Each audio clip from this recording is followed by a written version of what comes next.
বাম আমলে আমি আর্টিস্ট হিসেবে আমার অন্তত একাধিক থিয়েটার ফতোয়ার মধ্যে পড়ে। মমতা বন্দ্যোপাধ্যায়ের মঞ্চে আমি উঠেছি বলে অন্তত 3টে থিয়েটার আমার একদিনে বন্ধ হয়। সরকার আমি মনে করি যদি আমার থিয়েটারের ক্ষেত্রে কোনো ফতোয়া জারি করে থাকেন তাহলে তারা সেটা ঠিকই করেছেন। কেননা আমি আর্টিস্ট হিসেবে আমি রাষ্ট্রের বিরোধিতা করব, আমি সরকারের বিরোধিতা করব, আবার সেই সরকারের থেকেই শো চাইতে যাব, সেই সরকারের থেকে অনুদান আশা করব, এইটা হতে পারে না। শিল্পীদের বয়কট বিতর্কে সরাসরি দলেই চ্যালেঞ্জের মুখে অভিষেক বন্দ্যোপাধ্যায়। কুণাল কল্যাণের সুরে এবার বয়কটের পক্ষে সওয়াল শিক্ষামন্ত্রী ব্রাত্য বসু। অভিষেক, আমার অনেক উঁচুতে, মমতার সিদ্ধান্তই চূড়ান্ত।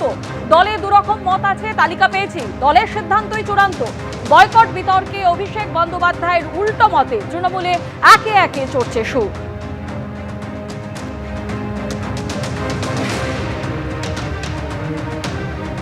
পরিষ্কার দেখছেন পার্টিতে দু রকমের মত আছে।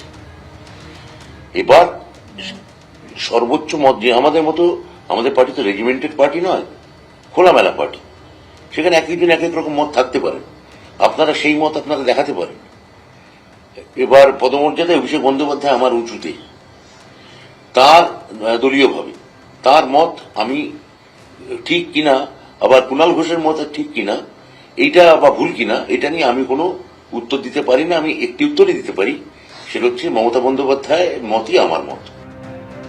বয়কটের বিপক্ষে অভিষেক বন্দ্যোপাধ্যায়, অবস্থানে অনড় কুণাল, পাশে ব্রাত্য, কল্যাণ। শিল্পী হিসাবে আমি সরকারের বিরোধিতা করব, তার থেকে শো চাইব, সরকারের বিরুদ্ধে কথা বলে অনুদান আশা করব, এটা হতে পারে না।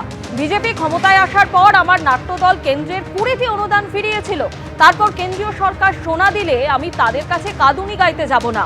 আরজিকর কাণ্ডে প্রতিবাদী শিল্পীদের বয়কট বিতর্কে চড়া সুর শিক্ষামন্ত্রী। আমার নেত্রীর মতই আমার মত, তো সেখানে আমাকে যদি আপনি পার্টি মেম্বার হিসেবে জিজ্ঞেস করেন, পার্টি সদস্য হিসেবে জিজ্ঞেস করেন, আমি সেখানে এর বাইরে আর কোনো কথা বলতে পারি না। কিন্তু আপনি যদি আমাকে আর্টিস্ট হিসেবে জিজ্ঞেস করেন, আর্টিস্ট হিসেবে আমি মনে করি যে আপনারা কি সেই সব আর্টিস্টদের কাছে আদৌ তাদের কোনো মত নিয়েছেন যারা দিনের পর দিন সরকারের নামে বলল, মুখ্যমন্ত্রীর নামে বলল, এখন সরকারি শো তারা করবে কি করবে না সে বিষয়ে তাদের অবস্থান কি? বাম আমলে আমি আর্টিস্ট হিসেবে আমার অন্তত একাধিক থিয়েটার ফতোয়ার মধ্যে পড়ে। মমতা বন্দ্যোপাধ্যায়ের মঞ্চে আমি উঠেছি বলে অন্তত 3টে থিয়েটার আমার একদিনে বন্ধ হয়। সরকার আমি মনে করি যদি আমার থিয়েটারের ক্ষেত্রে কোনো ফতোয়া জারি করে থাকেন তাহলে তারা সেটা ঠিকই করেছেন। কেননা আমি আর্টিস্ট হিসেবে আমি রাষ্ট্রের বিরোধিতা করব, আমি সরকারের বিরোধিতা করব, আবার সেই সরকারের থেকেই শো চাইতে যাব, সেই সরকারের থেকে অনুদান আশা করব, এইটা হতে পারে না। 2014 সালে বিজেপি ক্ষমতায় আসার পর আমার দল কালিন্দী ব্রাত্যজন তারা কেন্দ্রীয় সরকারের গ্রান্ট এবং বেশ বড় অঙ্কের গ্রান্ট 19+1 20টা গ্রান্ট একসঙ্গে প্রত্যাখ্যান করে। কেননা রাজনৈতিকভাবে বিজেপি আমার বিরুদ্ধে, এবং আমি মনে করি বিজেপি যদি আমি যদি তার বিরুদ্ধে কিছু বলি, কেন্দ্রীয় সরকার যদি আমাকে তার জন্য যদি শো না দেন, তারা ঠিকই করছেন, আমি তার জন্য কাঁদুনি গাইতে যাব না। আপনারা শুনলেন যে শিল্পীদের বয়কট বিতর্কে কুণাল ঘোষ, কল্যাণ বন্দ্যোপাধ্যায় সুরেই এবার বয়কটের পক্ষে সওয়াল করলেন শিক্ষামন্ত্রী ব্রাত্য বসু। কুণাল ঘোষ আজ কি বলেছেন এ বিষয়ে শোনাবো আপনাদের।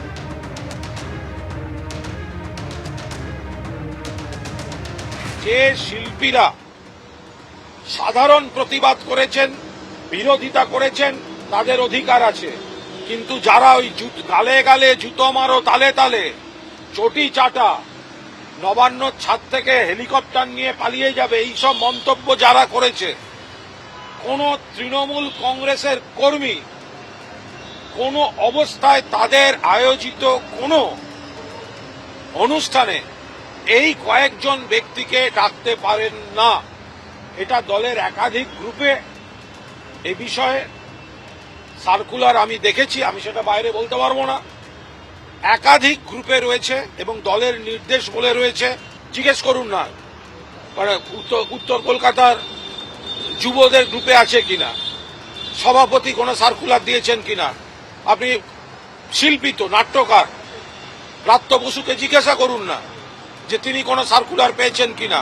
এই কয়েকজনকে কোনো অবস্থায় তৃণমূল আয়োজিত কোনো নেতা মন্ত্রীর মঞ্চে এদের তৃণমূল কর্মীরা দেখতে চান না, এবং দেখতে পাবেন না। যদি কেউ জোর করে তোলেন, আমাদের সাধারণ সমর্থক কর্মীরা হাততালি দিয়ে তাদের মঞ্চ থেকে নামিয়ে দেবেন।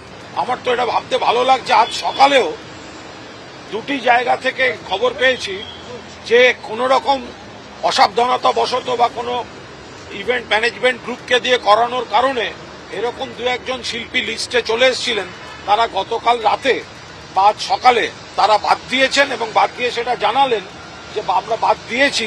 এ বিষয়ে আমাদের নেত্রী যা বলবেন সেটাই শেষ কথা। মমতা বন্দ্যোপাধ্যায় যা বলবেন সেইটা মেনে নেব এবং এটা একটা কোনো ভুল বোঝাবুঝি। যেহেতু অভিষেক বন্দ্যোপাধ্যায় এই গোটা ফেজটায় আরজি করের সময়টায়, যেহেতু সেই সময়টা তিনি বাইরে ছিলেন এবং গোটা বিষয়টার মধ্যে ছিলেন না, যে কুৎসা চক্রান্ত ঝামেলা যারা আমরা সামলেছি, আমাদের জিজ্ঞাসা করলে আমরা বলে দেবো এই ডিফারেন্সটা কি।